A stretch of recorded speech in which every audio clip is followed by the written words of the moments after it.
Today on CCX News, a potential budget stalemate for Minnesota's largest school district. The latest on the impasse in the Anoka-School School District and what's behind it. The Anoka-School School Board has until July 1st to approve the district's budget. But based on differing board member views, that may be a challenging prospect.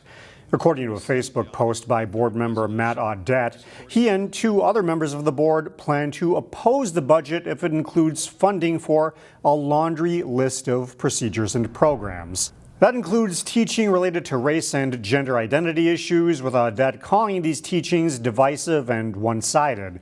The three board members also opposed a state-required curriculum standard and want changes to district discipline procedures. Parents and students spoke on the issue for about 2 hours during Monday night's board meeting.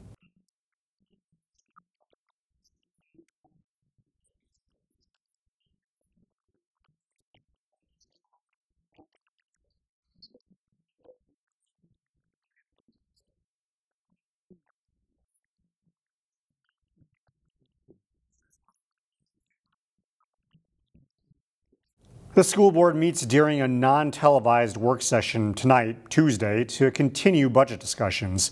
The district says it will have to completely shut down operations if the board doesn't approve a budget.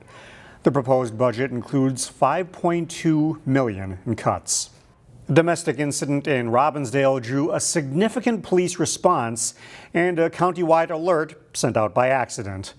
Police responded to the 3600 block of West Broadway Monday night on a report of a possible armed domestic situation. A shelter-in-place alert went out that was intended for neighbors on that specific block. It ended up getting sent to all of Hennepin County, which included interrupting the radio broadcast of the Twins game.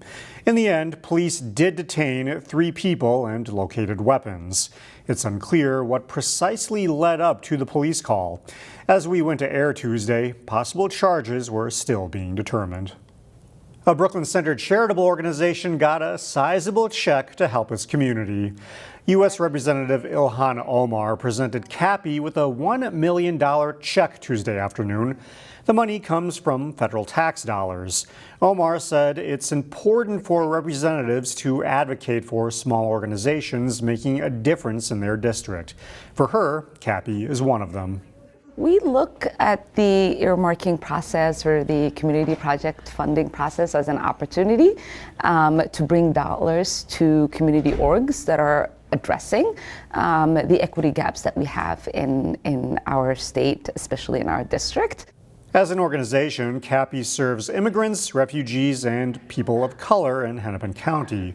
CAPI plans to use the funding to expand its Immigrant Opportunity Center. That expansion will allow CAPI to offer more economic resources for people, including a business incubator spot and space for community events. Local youth in Brooklyn Park have been anxiously awaiting an annual tradition to show who's got game. They've been talking about it all month, about this event. That's Kelvin Currington, who organized the Cops and Teens basketball tournament, held Monday night at Zanewood Rec Center. It's a way for kids to bond with police when they're not in uniform. The event used to be kids versus cops, but now the teams are mixed, and for good reasons. 1, mixing the teams helped police better engage with the kids, and 2, police found out the kids are legit. These kids are good, to be honest with you. These kids are fast, they can shoot. We got some cops that can do it, but to be honest with you, it's more important to the kids about who wins or loses. For us as cops, we're just happy to be out here connecting with kids and having good relationships. About 40 youth ages 12 to 16 and more than a dozen officers participated in the basketball program. People looking for healthy food options in Brooklyn Park now have a new place where they can get their fix of smoothies and acai bowls. In this edition of Takeout Tuesday, we take you to the first Pure Green franchise in Minnesota. 20 years ago, Tatiana Bakari came to the United States from Togo as an immigrant with a dream. When I came here, the goal was to be a nurse, go to nursing school and help care for people. Today, she's caring for people in a different way. And this is our pure berry acai. Bakari is the proud owner of Pure Green, a juice bar that opened this month in Brooklyn Park that specializes in cold-pressed juice and a variety of other health food options. People are taking more care of their body. People are realizing that they want to live healthier, they want to live better. And I mean, I'm not saying there's nothing bad against fast food, but once in a while we want to be able to try something new. At Pure Green, Bakari says they don't add any sugar to the items on their menu. The only sweetener we use is our honey, and that is honey for our oatmeal. Everything is just fruits and vegetables that comes with it. Some of the most popular sellers so far include the Pure Green Smoothie, the Mixed Berry Acai Bowl, and the Berry Wake Up Steel Cut Oatmeal, just to name a few. Brooklyn Park is always very warm, very loving and accepting of new things, so I didn't expect anything else. With this business, Bakari isn't just trying to cash in on the health food trend. It's a lifestyle she believes in. I've lost about 120 pounds, being able to keep it off for a little over 8 years now.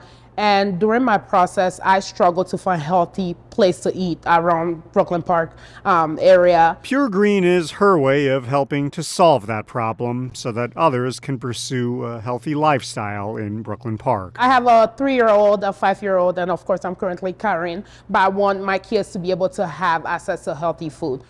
If all goes well, Bakari hopes to expand and open other Pure Green franchise locations throughout the Twin Cities.